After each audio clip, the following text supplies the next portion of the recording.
आज हिंदी की कक्षा में व्याकरण खंड में हम रस के बारे में पढ़ेंगे। सबसे पहले हम रस की परिभाषा, फिर रस के अंग और रस के प्रकार के बारे में जानेंगे। रस की परिभाषा किसी काव्य को पढ़ने या सुनने या देखने में जो आनंद की अनुभूति होती है उसे रस कहा जाता है। आचार्य विश्वनाथ ने रस को काव्य की कसौटी माना है। उनके अनुसार वाक्यम रसात्मकम काव्यम, यानी रसयुक्त वाक्य ही काव्य है। रस को काव्य की आत्मा भी कहा गया है। रस के 4 अंग हैं: स्थायी भाव, विभाव, अनुभाव और संचारी भाव। स्थायी भाव यह प्रधान भाव है। सहृदय के हृदय में जो भाव स्थायी रूप से निवास करते हैं स्थायी भाव कहलाते हैं। प्रत्येक रस का एक स्थायी भाव होता है। अतः 10 रस माने गए हैं तो 10 स्थायी भाव होंगे। इनकी संख्या 10 है। विभाव यह 2 प्रकार के होते हैं: आलंबन और उद्दीपन। आलंबन वह होता है जिसका सहारा पाकर स्थायी भाव जागते हैं, जैसे नायक नायिका।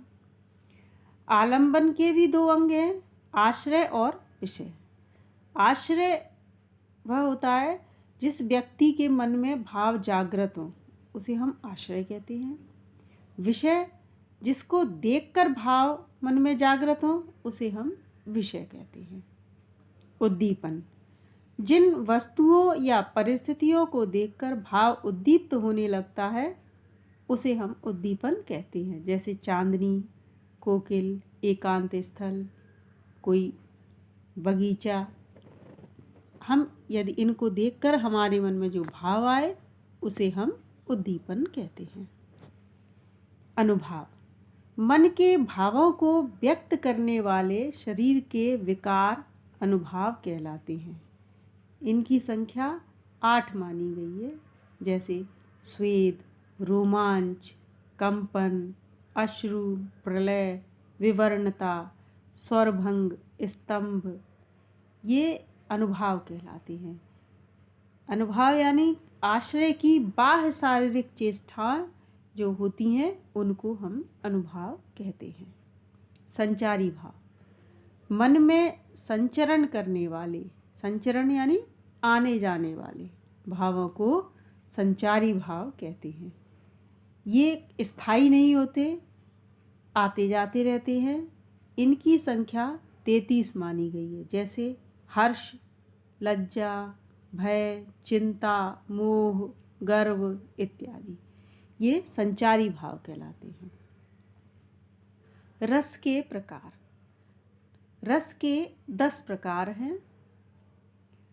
पहला श्रृंगार रस, इसका स्थायी भाव रति है। इसके 2 भेद हैं: संयोग और वियोग।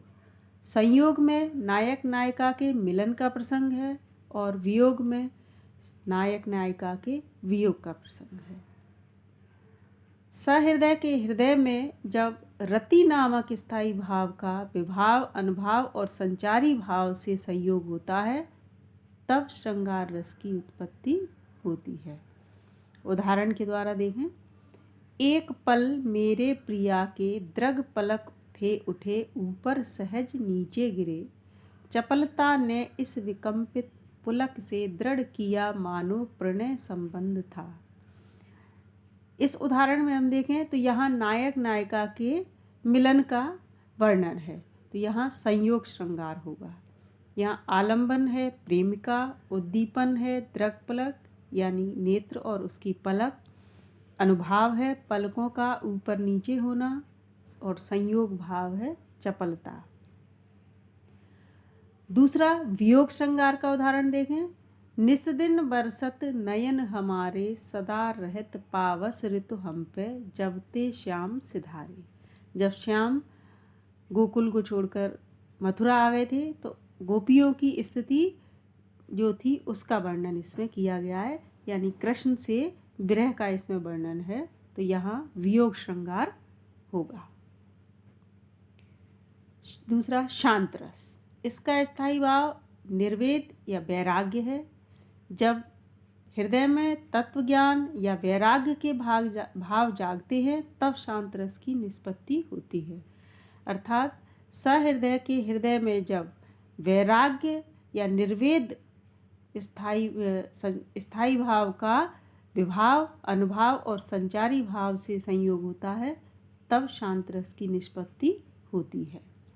उदाहरण, जा दिन मन पंछी उड़ जय है, ता दिन तेरे तन तरवर के सबई पात झर जई है, या देही को गर्व न करिए श्यार काग गिद खय है। इसमें यह बताया है कि जब आपके प्राण निकल जाएंगे, जब आपका केवल शरीर रह जाएगा, मन आत्मा निकल जाएगी, तब शरीर की क्या स्थिति होगी।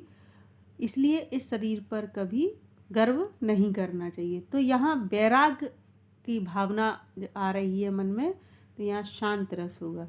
कबीरदास जी के पद, मीराबाई के पद, यह वैराग्य की भावना, कुछ तुलसीदास के पद हैं जो शांत रस में लिखे गए हैं। करुण रस, इसका स्थायी भाव शोक है।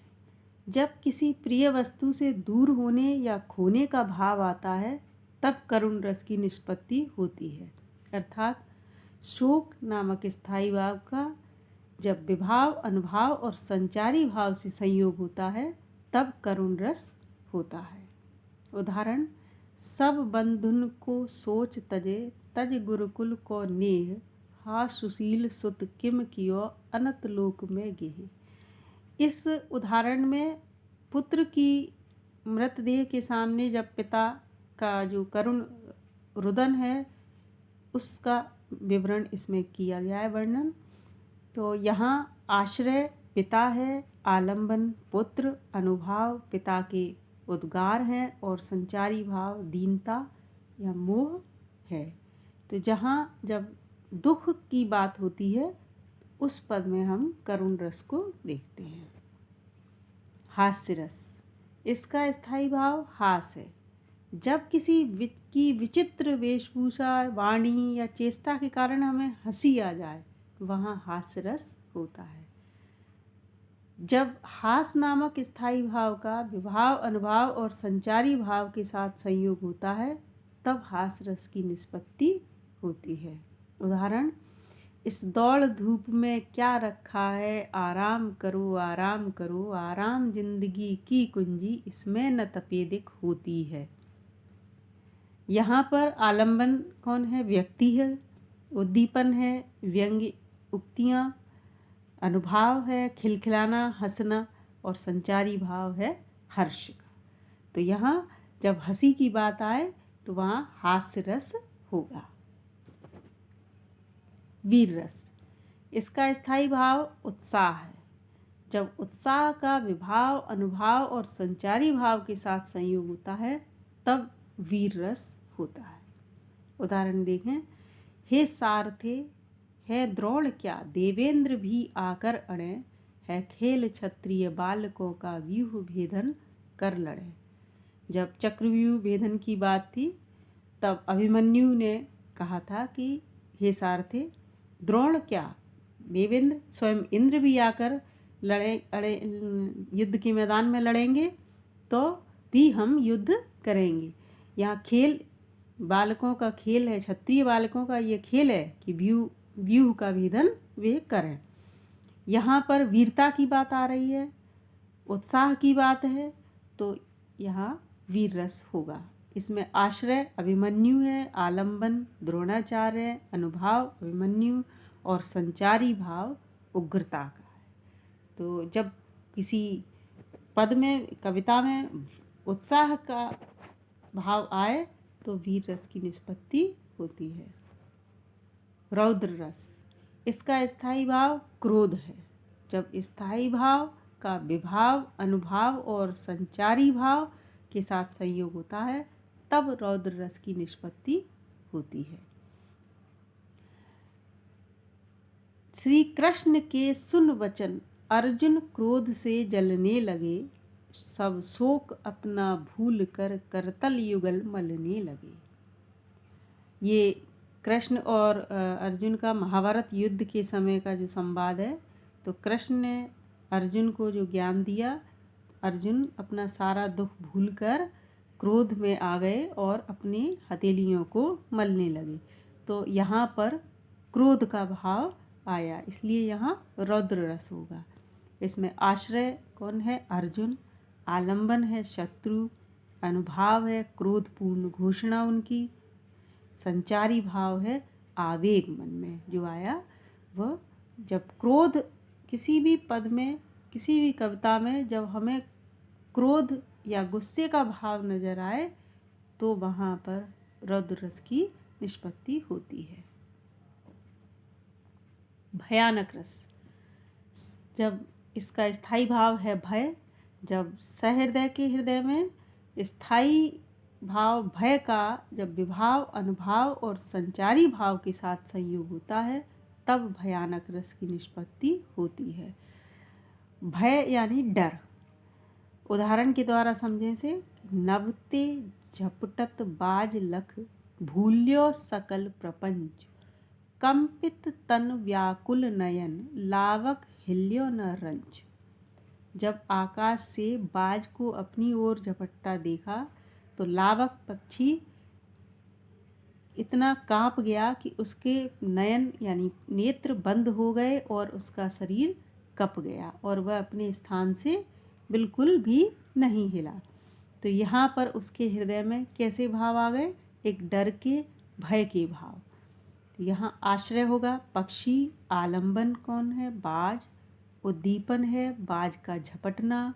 अनुभाव होगा शरीर का कांपना या पलकों का बंद कर लेना। और संचारी भाव होगा दैन्यता का।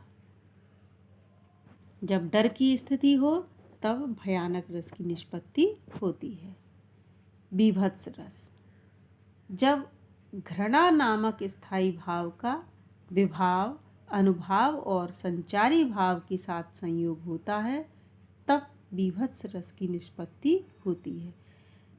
हम कभी ऐसे दृश्य को देखें कि जहाँ पर हमें देखते ही घिन आ जाए या मन में घृणा का भाव उत्पन्न हो, जैसे किसी एक्सीडेंट का दृश्य हो या किसी युद्ध का दृश्य हो, तब वहाँ पर बीभत्स रस की निष्पत्ति होती है। उदाहरण के द्वारा समझें, को अंतण की पहर माल इतरात दिखावत, को चर्बी ले लोप सहित निज अंगन लावत, को मुंडन ले मान मोद कुंदुक लो डारत, को रुंडत पे बैठ करें जो फार निकारत। ये किसी युद्ध के बाद का दृश्य का वर्णन है कि कोई तो मृत शरीर या मृत देह से आंतड़ियों की माला निकालकर उतरा रहा है, कोई चर्बी का लेप कर रहा है अपने शरीर पर, तो कोई रुंड मुंड यानी खोपड़ियों की माला को जैसे कोई गेंद खेलता है उस तरह से खेल रहा है या माला पहन रहा है उनकी, या कोई उनको कलेजे निकाल रहा है उनके। तो इस तरह के बीभत्स जब दृश्य सामने आते हैं तो वहाँ पर बीभत्स रस की निष्पत्ति होती है। यहाँ पर आलंबन मृत्यु का वर्णन है और उद्दीपन है अंतड़ी की माला पहनकर इतराना। जब हम किसी ऐसे दृश्य को देखें जिसे हमारे अंदर एक घिन या घृणा का भाव आए तो हमें वहाँ पर बीभत्स रस दिखाई देता है। अद्भुत रस, इसका स्थायी भाव विस्मय है। जब विभाव, अनुभाव और संचारी भाव के साथ विस्मय नामक स्थायी भाव का संयोग होता है तब अद्भुत रस की निष्पत्ति होती है। विस्मय यानी एक आश्चर्य का भाव। जब हम किसी ऐसी चीज़ को देखें कि जिसको हम देखते ही रह जाएं और हमें आश्चर्य हो उसको देखकर, तब वहाँ पर अद्भुत रस होगा। उदाहरण से देखें हम, अखिल भुवन चर अचर सब, हर मुख में लख मात, चकित भई गदगद वचन, विकसित दृग पुलकात। जब माता यशोदा ने बालक कृष्ण के मुंह को खुलवाया। जब वो मिट्टी खा रहे थे तो उन्होंने कहा कि अपना मुंह खोल कर दिखाओ। तो बालक कृष्ण ने जब अपना मुंह खोल कर दिखाया तो उनके मुख में उन्हें ब्रह्मांड के दर्शन हुए, जिसे देखकर माता यशोदा एकदम आश्चर्यचकित हो गई, विस्मित हो गई और अपने आप को के बारे में सोचने लगी कि मैं कैसे अपने बालक को, जो कि एक तरह से सीधे ईश्वर का रूप है, और मैं उसको दंड दे रही थी। तो उनके मन में एक त्रास या दुख का भाव भी आया और एक अचंभा का भाव भी आया, यानी वो आश्चर्यचकित हो गई थी। तो ऐसी जब स्थिति बनती है तब वहाँ पर अद्भुत रस का दिखाई हमें देता है। यहाँ आलंबन है श्री कृष्ण का मुख, उद्दीपन है मुख में भुवनों का यानी ब्रह्मांड का दिखना, अनुभाव है गदगद स्वर, और संचारी भाव है त्रास और या दैन्यता का। वात्सल्य रस, इसे 10वां रस मानते हैं हम। जिन पंक्तियों को पढ़कर मन में ममता के भाव आए वहाँ वात्सल्य रस होता है। इसका स्थायी भाव वत्सल है, अर्थात सहृदय के हृदय में वत्सल नामक स्थायी भाव का विभाव, अनुभाव और संचारी भाव के साथ जब संयोग होता है तब वात्सल्य रस की निष्पत्ति होती है। जब हम कहीं पर माता और पुत्र के प्रेम को देखें या पिता पुत्र के प्रेम को देखें, या हम किसी छोटे बालक के साथ किसी हमारे मन में जब प्रेम का भाव आए तो वहाँ पर वात्सल्य रस होगा। उदाहरण, मैया कबही बढ़ेगी चोटी, कितवार मुँह दूध पियत भई, यह अजहू है छोटी। यहाँ बालक कृष्ण अपनी माँ से शिकायत कर रहे हैं कि माँ, तुम किसी ना किसी बहाने से मुझे रोज़ दूध पिलाती हो कि मेरी चोटी बढ़ जाएगी, लेकिन मेरी चोटी तो अभी तक नहीं बढ़ी। तो यहाँ पर एक बालक की माँ से एक शिकायत है। तो यहाँ माँ और पुत्र का जो दुलार है वहाँ पर वत्सल रस की निष्पत्ति हो रही है। तो दूसरा उदाहरण हम देखें, कबहू सस मांगत आर्य करे, कबहू प्रतिबिंब निहार डरे। ये भगवान राम के बाल रूप का सूरदास जी ने जो वर्णन किया है उसकी पंक्ति है कि कभी तो वे चंद्रमा की मांग करते हैं और कभी अपना ही प्रतिबिंब यानी हम अपनी ही परछाई देखकर डर जाते हैं। तो उनके एक बाल रूप का जो वर्णन है वहाँ पर वात्सल्य रस की निष्पत्ति हो रही है। सूरदास जी और तुलसीदास जी ने रामचंद्र जी का और सूरदास जी ने कृष्ण जी का वात्सल्य वर्णन बहुत ही अच्छा किया, और सूरदास जी को तो वात्सल्य रस का सम्राट भी माना जाता है। तो जहाँ बालक बच्चों के प्रेम की बात आ रही हो वहाँ पर वात्सल्य रस होगा। आपने पूरे रसों को अच्छे से समझ लिया होगा। तो अब हम यहाँ पर आपके साथ में गतिविधि करते हैं। पहली गतिविधि है, हमने आपको कुछ प्रश्न दिए हैं, आपको इनके उत्तर हमें लिखकर अपनी कॉपी में हमें बताना है। पहला प्रश्न है, रस की परिभाषा एवं अंग लिखिए। दूसरा है, स्थायी भाव एवं संचारी भाव में अंतर लिखिए। तीसरा है, जसोदा हर पालने झुलावे, हलरावे दुलरावे मलहावे, जोई सोई कछु गावे में कौन सा रस है। चौथा है, वाक्यम रसात्मकम काव्यम किसकी परिभाषा है। पांचवा है, खूब लड़ी मर्दानी वह तो झांसी वाली रानी थी में कौन सा रस है। अब इसमें आपको ये प्रश्नों को समझना है और इनके उत्तर अपनी कॉपी पर लिखना है। मैं आपको इनके कुछ थोड़े से हिंट देती हूँ कैसे लिखना है। रस की परिभाषा एवं अंग, तो रस की आपको यहाँ परिभाषा लिखना है और अंग इसके 4 होते हैं: विभाव, अनुभाव, संचारी भाव, स्थायी भाव। दूसरा, स्थायी भाव एवं संचारी भाव में अंतर। स्थायी भाव सहृदय के हृदय में स्थायी रूप से विद्यमान होते हैं और प्रत्येक रस का एक स्थायी भाव होता है। इनकी संख्या 10 है। संचारी भाव, ये भाव आते जाते बने रहते हैं, स्थायी नहीं होते और इनकी संख्या 33 है। जसोदा हरि पालने झुलावे, हलरावे दुलरावे मल्हावे, जोई सोई कछु गावे में वात्सल्य रस है। वाक्यम रसात्मकम काव्यम किसकी परिभाषा है? यह आचार्य विश्वनाथ की परिभाषा है। खूब लड़ी मर्दानी, वह तो झांसी वाली रानी थी। इसमें वीरता का भाव है तो यहाँ वीर रस होगा। अगली गतिविधि हम देखते हैं, जोड़ियाँ मिलाइए। पहली है रस के अंग, आपको मिलाना है। दूसरी, श्रृंगार रस का स्थायी भाव क्या है? तीसरा, बीभत्स रस का स्थायी भाव क्या है? 10वां रस किसे माना है? उत्तेजना का मूल कारण क्या है? तो हम इसकी जोड़ियों को आप पढ़ लीजिए, फिर हम इसकी जोड़ियों को मिलाएंगे। हाँ, रस के 4 अंग हैं। श्रृंगार का स्थायी भाव रति है।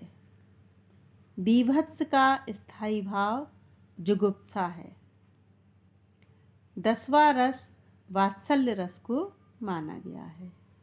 उत्तेजना का मूल कारण विभाव है। तो बच्चों, आपको रस अच्छे से समझ में आ गए होंगे और आपने इसको अपनी कॉपी पर नोट कर लिया होगा।